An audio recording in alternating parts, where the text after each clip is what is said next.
Boa noite, pessoal. Então, hoje nós vamos fazer uma aula que o intuito dela é tranquilizar os coraçõezinhos.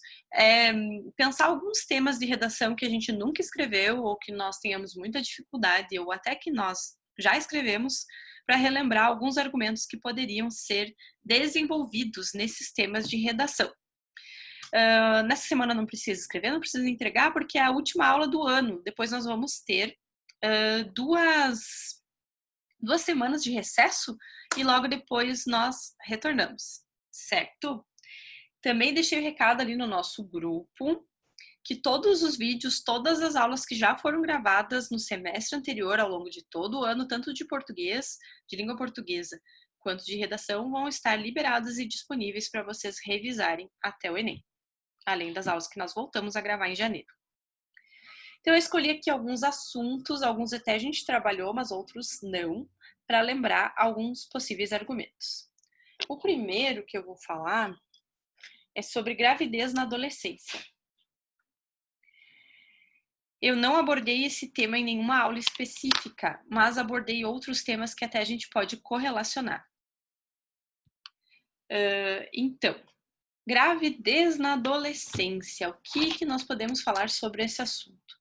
Primeiro, vamos pensar uma contextualização, o que a gente poderia utilizar para iniciar essa redação ou colocar dentro dos parágrafos de desenvolvimento como uma intertextualidade, uma área do conhecimento. Então, teve uma aula que a Pro deu sobre aborto e naquela aula tem várias referências que nós podemos aplicar também no tema gravidez na adolescência.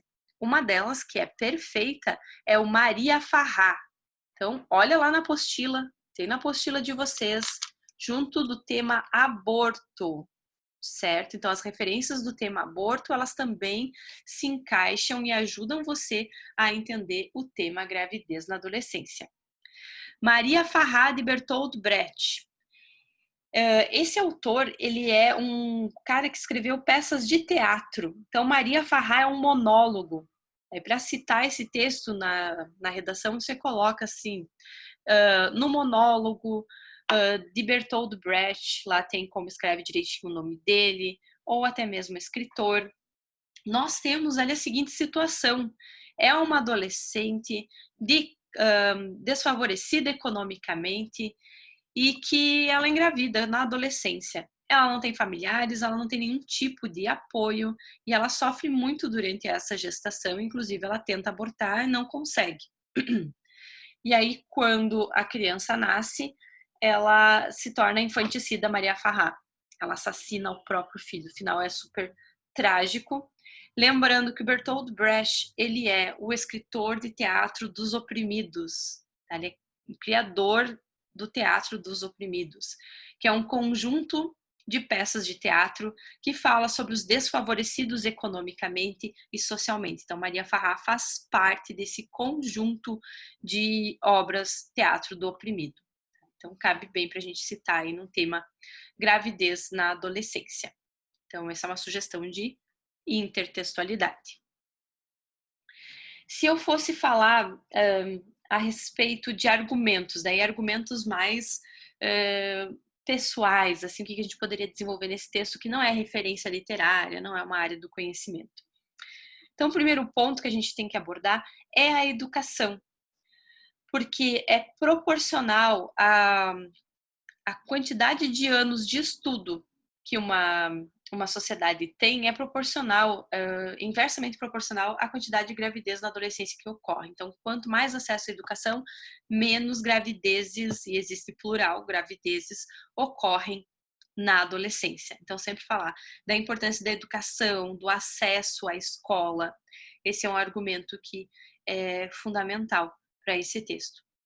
E o outro argumento é que a gravidez na adolescência, ela gera um ciclo vicioso em que o fato de se engravidar na adolescência afasta muitas vezes a menina da escola e dificulta a presença dela posteriormente no mercado de trabalho. E as mães que não estudaram, que não tiveram acesso à educação e ao mercado de trabalho, a tendência é que suas filhas também perpetuem esse papel. Você pode falar dessa repetição de valores, de ciclo. Outro ponto importante é que a gravidez na adolescência, ela vem associada também a consequências que não são consequências apenas de cunho social, também são consequências de cunho emocional. Então, o impacto de uma gravidez não desejada, não planejada, é extremamente grave. Pode estar associada à depressão, à ansiedade e até mesmo à posterior agressão às crianças, à violência, como mostra o poema, o monólogo A Infanticida Maria Farrar. Então não esqueçam, educação como uma possível causa do problema, a falta de acesso à educação, e uma possível consequência, os impactos emocionais de depressão, de ansiedade de quem acaba vivenciando essa situação que é bem problemática. Tem que cuidar para não tangenciar o assunto, mas dá para associar assim ao próprio tema do aborto. Porque se o aborto fosse legalizado, bem condicionado, bem orientado pelo Estado brasileiro, também nós teríamos a situação de gravidez indesejada com com um possível decréscimo. Outra obra que você pode citar dentro da sua redação é Capitães de Areia. Lembra que eles são jovens, que eles estão tendo relação sexual, que eles estão se inserindo nesse universo adulto e de relacionamento sexual, sem nenhum tipo de preocupação com preservativo, com evitar a gravidez indesejada. Eles próprios já, muitos deles são frutos de uma gravidez não planejada. Então, a gente pode associar esse contexto de marginalização, de miserabilidade com o problema também. Certo? Então, aí só algumas sugestões que dá para abordar em gravidez na adolescência. Outro tema que eu separei para lembrar um pouquinho para vocês é a educação. Tá? Tem aulas ali no nosso canal que vocês podem assistir sobre alfabetização, sobre educação domiciliar e sobre o tema educação do futuro. São temas bem fortes para o Enem. Assistir de novo essas aulas podem te ajudar. Vai que você se depare com um assunto correlacionado à educação ou em algum vestibular. Vai ser muito bom para você ter assistido novamente, ter lido novamente as suas redações. Então, sobre educação, vamos lembrar que existe uma polarização política no Brasil atual que acaba entrando também na seara da educação. Então, a gente tem que ter cuidado com algumas referências que podem nos gerar problema de nota. Então, o Paulo Freire, que é um autor tão querido pela maior parte dos professores, ele é interpretado pelo governo que está no poder agora e pelos assessores da área da educação que estão no poder agora, como sendo um autor comunista, socialista, alguém que quer subverter a educação como uma forma de converter as pessoas ao comunismo, umas viagens assim que passam por aí. Então, para evitar você cair nas mãos de um avaliador que seja mais conservador, que esteja de acordo com a ideologia vigente no governo atual, evita o Paulo Freire, cita outras referências na área da educação.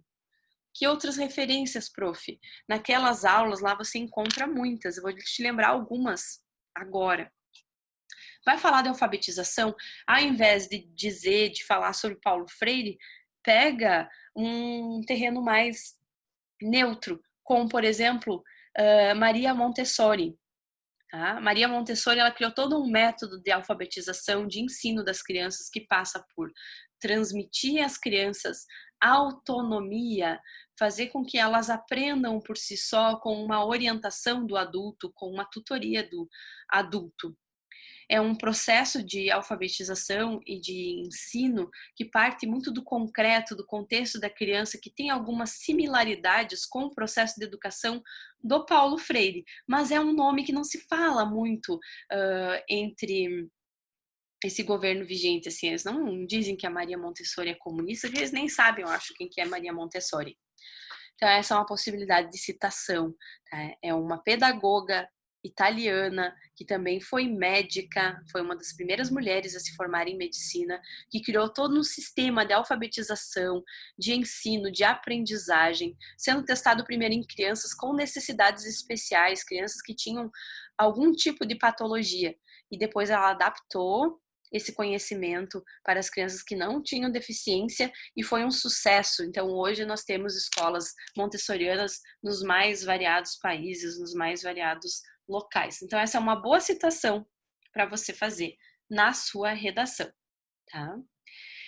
Se o tema da redação for mais ou menos por aqui, assim, a alfabetização como um meio de dar acesso a direitos, autonomia, então, para o indivíduo, fala que todo o nosso mundo é permeado pelas letras, que o conhecimento de leitura e interpretação é uma ponte entre nós e a sociedade, que saber interpretar um texto é uma maneira de você conseguir garantir os seus direitos civis, compreender melhor o seu contexto, desculpa, e ter uma participação social mais efetiva. Então, esse é um argumento legal.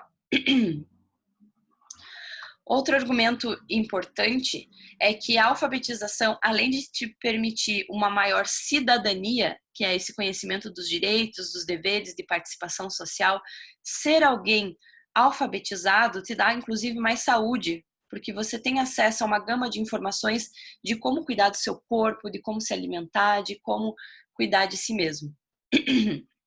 Outra importância da alfabetização, da transformação social através da alfabetização, é o acesso ao mercado de trabalho. Então, hoje, até quem tem uma formação no ensino superior, muitas vezes não consegue emprego. Você já imaginou alguém que é analfabeto? Cada vez mais as vagas de emprego braçal, em que não é necessário seguir nenhuma orientação, que não precisa utilizar nenhuma máquina, elas estão em extinção, essas vagas de trabalho. Então, ser alfabetizado é essencial para você conseguir um emprego. E aí, outro texto que você pode citar sobre isso, além de citar Maria Montessori, que é da pedagogia, da literatura, dá para citar Vidas Secas, e falar sobre o personagem, o Fabiano. Pode até fazer uma comparação entre o Fabiano e assim a Vitória. E o Fabiano, ele não sabe ler, não sabe escrever, e isso deixa ele muito limitado, ele não consegue nem defender um ponto de vista. E o que mantém a família, que mantém financeiramente a família, é o fato que assim a Vitória sabe fazer contas e sabe fazer registros de informação. Isso permite que eles consigam um emprego, conseguem ficar de caseiros na fazenda do Tião da Boladeira. Acho que é esse o nome do personagem, não lembro, agora me deu branco o nome do personagem. Que é o dono de uma fazenda e que eles permanecem um tempo lá, então eles conseguem sobreviver graças às informações que assim a Vitória tem. Então dá para citar isso. Sugeri 2 argumentos, 2 referências. Então sobre educação, é isso aí o bacana. Qualidade de vida. Também não foi um tema que vocês escreveram esse ano, pelo menos não escreveram comigo. Tá?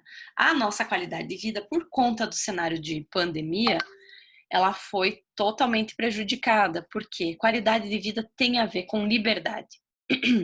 Liberdade de ir e vir, ter acesso à cidade, qualidade de vida está principalmente associada a lazer, a ter acesso à cultura, à educação, ao sistema de saúde. Nós vimos nosso sistema de saúde colapsar e vamos ver colapsar ainda mais agora na virada do ano. Então, você pode associar qualidade de vida com essas questões. Ter acesso a lazer e à cultura, ter acesso à educação, à saúde, a um meio ambiente saudável, a respirar um ar puro, né? A ter liberdade de expressão, liberdade de ir e vir, ser respeitado, ter dignidade. E aí o principal texto que você cita em qualidade de vida é a Declaração Universal dos Direitos Humanos, porque tudo que está previsto na Declaração Universal dos Direitos Humanos tem a ver com qualidade de vida, com dignidade, com o básico que as pessoas precisam para poder viver bem, para poder se sentir saudável e adequado. Tá? Aí, na parte de literatura, de referências, você pode citar todos os romances de 30, todos aqueles textos que são mais críticos socialmente e demonstrar onde não há a qualidade de vida e o que seria a qualidade de vida, então, nesses contextos. Talvez venha um tema até bem recortado com a questão da pandemia, né? Como fica, ou como se deu a busca pela qualidade de vida num contexto de pandemia. Meio ambiente, até meio ambiente foi um dos temas que caiu na UPF, os benefícios para o planeta e para o homem, da diminuição do impacto ambiental promovido pelo isolamento social, pelo contexto de pandemia. É um tema bem enrolado, né? Bem difícil de apresentar nas redações. Lembrando também que eles fizeram uma apresentação no boletim de um peso de redação de 0 a 8, tá? Então, algumas pessoas receberam uma nota e até ficaram assustados com seus resultados, mas não era a nota real, tá? Então, agora parece que alguns boletins já foram editados novamente e as notas são agora de 0 a 100. Eu não sei por que isso aconteceu, o que eles mudaram, não entendi direito o que aconteceu. Sei que aconteceu alguma coisa, tá, com a nota de redação da UPF. Tá, mas o que citar? Se eu preciso escrever sobre a questão ambiental, não sei nada, fui lá e não sabia. Várias vezes eu já dei aula sobre a questão ambiental e lá na apostila também vocês têm vários textos. Vale a pena você tirar um final de semana e fazer uma leitura geral da apostila, principalmente para lembrar essas referências. Então, primeira dica, é tema ambiental, lembra de Carta de Pero Vaz de Caminha, porque aí você já introduz literatura e associa com a história. Por quê? Porque na Carta de Pero Vaz de Caminha você tem um registro de que no início do processo de colonização, um dos grandes objetivos era extrair as nossas riquezas naturais. Isso gerou um impacto desde o início da colonização até a atualidade. Então, sempre esse desejo de exploração que o homem tem frente ao meio ambiente. Certo? Então, isso de literatura. De filosofia, de sociologia, um livro-chave para escrever sobre as questões ambientais. Anota, lê, é um livro curtinho, vê resumo. É As Três Ecologias de Guattari. As Três Ecologias de Guattari. Vou escrever aqui o título do livro. Enquanto eu vou escrevendo, já vai procurando, já vai baixando para te ler o PDF.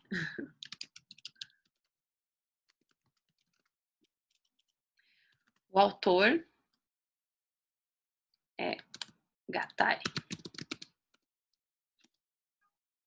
Aí, tá?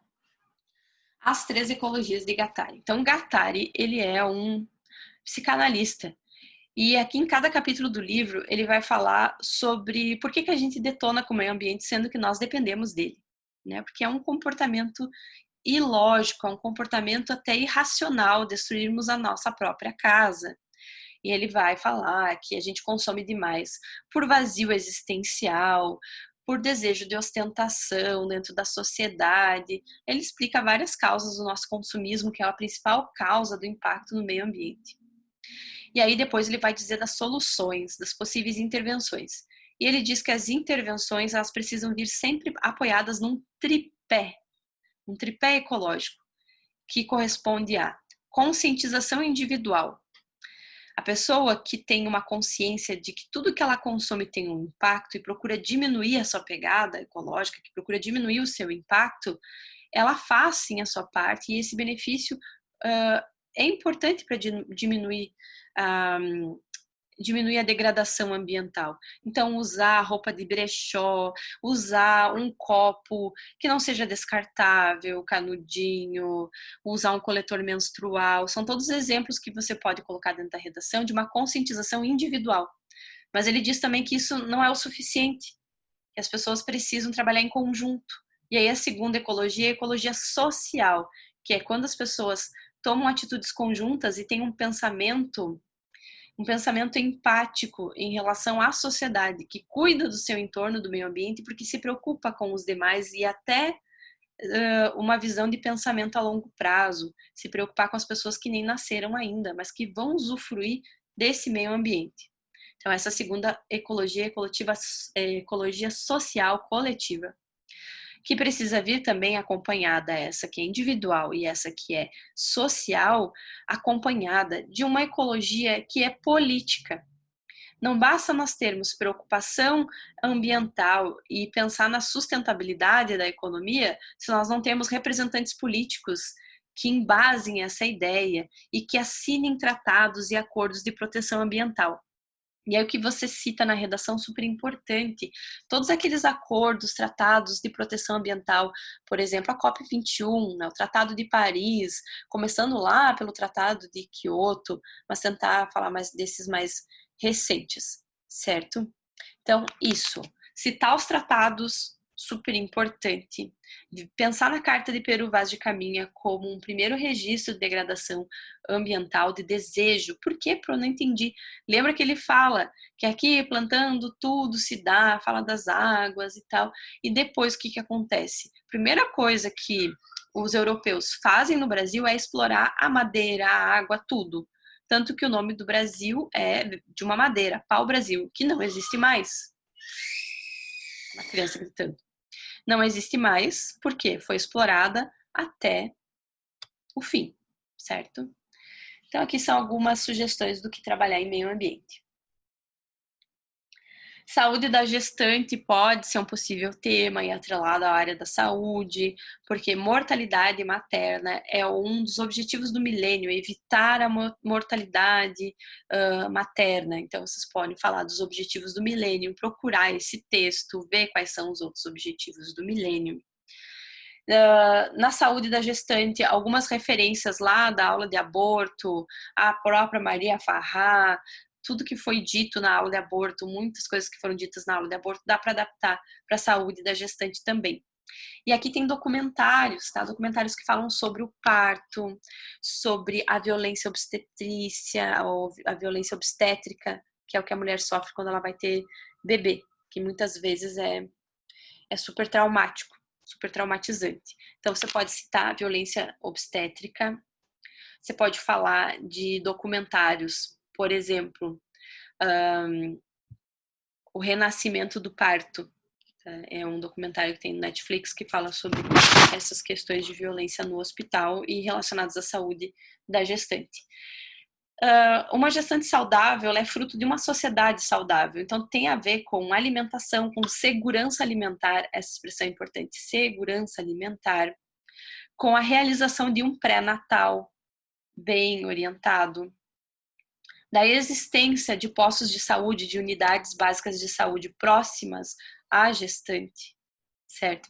Então, é todo um trabalho conjunto do Ministério da Saúde com os estados e com os municípios para dar assistência a essa mulher que está gestando, tá? Então, pensem principalmente na questão social. A mulher que é gestante, para ela não morrer depois que ela tem um bebê, porque é algo bem brutal, assim, passar por uma gestação e um parto e um puerpério, que é o momento logo após o parto, ela precisa estar bem alimentada, ela precisa ter assistência médica, assistência odontológica. Tá? Tem muito parto prematuro ocorre por problemas dentários, tá? Então até isso é super importante. Então, acompanhamento emocional. Lembra que um dos problemas bem comuns, assim, nesse momento de vida da mulher é a depressão, tá? Principalmente a depressão pós-parto. Então, também esse acompanhamento psicológico e emocional é importante, são coisas que você pode citar. Então, esses foram alguns assuntos que eu pensei assim que não foram abordados ao longo do semestre, que se acontecer de cair, meu Deus do céu, como vamos nos virar, então para dar essa luz para vocês. Se vocês tiverem mais outros assuntos que a gente não falou ao longo do ano e vocês queiram essas dicas rápidas, me passem que eu gravo mais vídeos nesse momento desse recesso, assim, vídeos curtos falando sobre essas temáticas. Depois do dia 5, então, nós vamos ter mais 2 semanas de aula para nos prepararmos para o Enem, colocar as redações em dia, reler as redações passadas e trabalhar os últimos temas. Já vou adiantar um dos temas que a gente vai trabalhar depois no retorno, que é a questão da busca por um corpo perfeito, correlacionado à influência das redes sociais, a busca excessiva por cirurgias plásticas, todos aqueles transtornos de imagem, de alimentação, como anorexia, bulimia. Então, esses pontos a gente vai trabalhar também depois do recesso, certo? Helena, que está me acompanhando aí na gravação, quer perguntar de algum tema? Quer saber de alguma coisa específica? Eu vou parar, vou encerrar a gravação para você Tá agora. bom. Ah,